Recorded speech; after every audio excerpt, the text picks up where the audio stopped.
ఎవరైతే గంజాయి చేస్తున్నారో వాళ్ళ వివరాలు మాకు తెలియజేసిన వ్యక్తి ఎవరైనా కానీ వాళ్ళ వివరాలు గోప్యంగా ఉంచి వాళ్ళకి 5,000 రూపాయలు ఇస్తానని ప్రకటించడం జరిగింది. అది నేను వ్యక్తిగతంగా ఇస్తాను తప్ప ప్రభుత్వం నుంచి కాదు.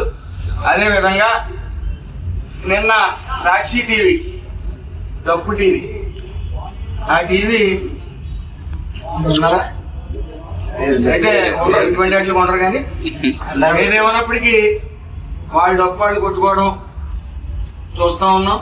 అదేవిధంగా వాళ్ళకి ఏం చెయ్యాలో పాల్పోక 175కి 175 వచ్చేస్తాయని ప్రచారం చేసిన డప్పు సాక్షి టీవీకి 11 సీట్లు వచ్చిన తర్వాత మతిపోయి తిరుగుతూ పిచ్చివాగులు వాగుతూ తిరుగుతూ ఉన్నారు.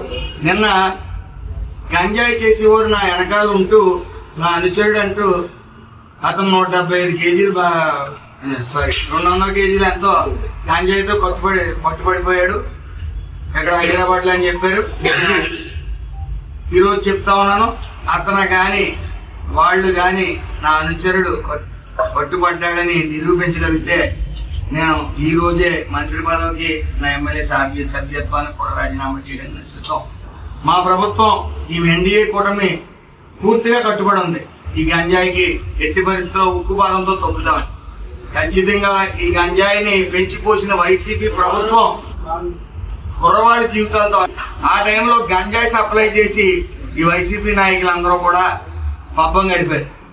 మరి ఈరోజు వాళ్ళకి గంజాయి నుంచి ఈ ఆదాయం కానీ అలాగే అవినీతి నుంచి ఆదాయం కానీ రాకపోవడంతో ఈ సాక్షి టీవీని ఎట్టుకుని బ్లాక్మెయిల్ రాజకీయాలు చేస్తా ఉన్నారు. ఏదేమైనప్పటికీ వాళ్ళ నాయకుడు సాక్షి టీవీ అధినేత వాళ్ళ నాయకుడు మరి అక్రమంగా సంపాదించిన ఏదైతే సంపాదన ఉందో దాని నిమిత్తం పూర్తిగా హాజరవ్వమని ఆల్రెడీ నోటీసులు ఇవ్వడం జరిగింది ఆయనకి.